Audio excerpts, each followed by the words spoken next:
Okay, what's up, guys? I just want to share with you my experience warranting a tool through Bosch Power Tool Company.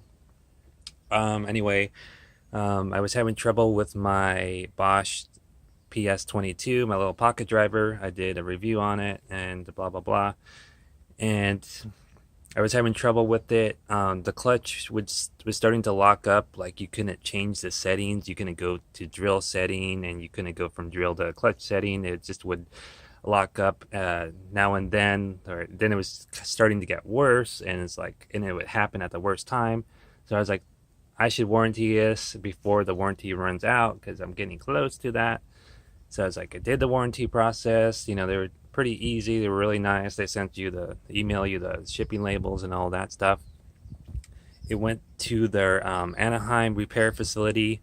I guess that's for their West Coast division or whatever. So I sent it in late last week, got it yesterday evening, and I was like, oh boy, it came in. That's quick. I was like, I miss it. I really need it. I miss my little pocket driver here. And why am I wearing gloves? We'll find out in a minute here. Why do you wear gloves? You might be able to figure it out in just 1 minute.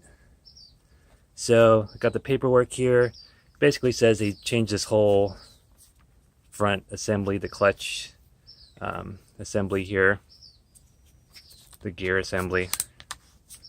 Seems to work okay. Still got to put a battery in it.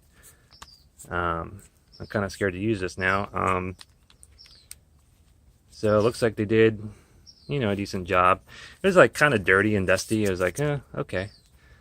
But I was like looking at this packaging material. I was like, it looks like something you would get from buying something used on eBay.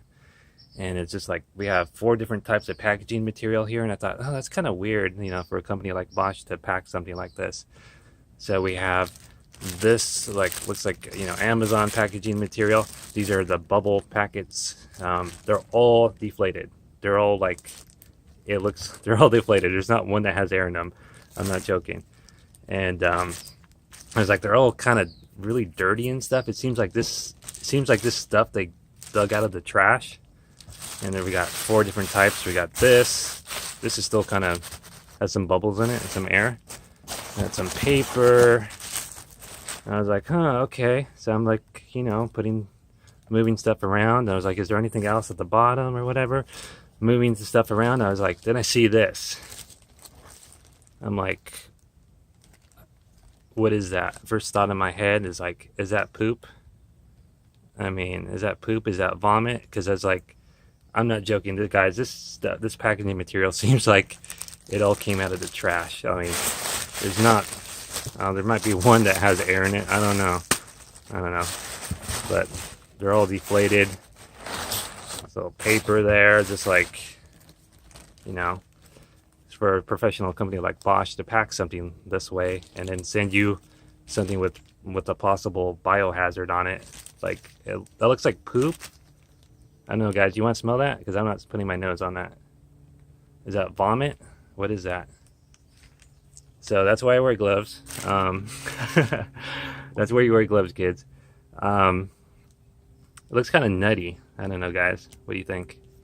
So am I gonna get like hepatitis now or what? So now I gotta find like some. So now I'm scared to use my tool here because now I got disinfected because I don't know if it has hepatitis on it or what. I don't, because that doesn't look good. And especially looking at this, it looks like this packaging material came from the trash.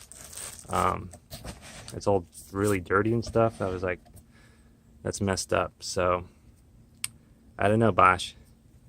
Maybe we could do better next time. So now I gotta I don't know. I'm kind of now I gotta I gotta just find some cleaner that kills hepatitis or poop or whatever. I'm afraid to use this now. I don't want to get sick.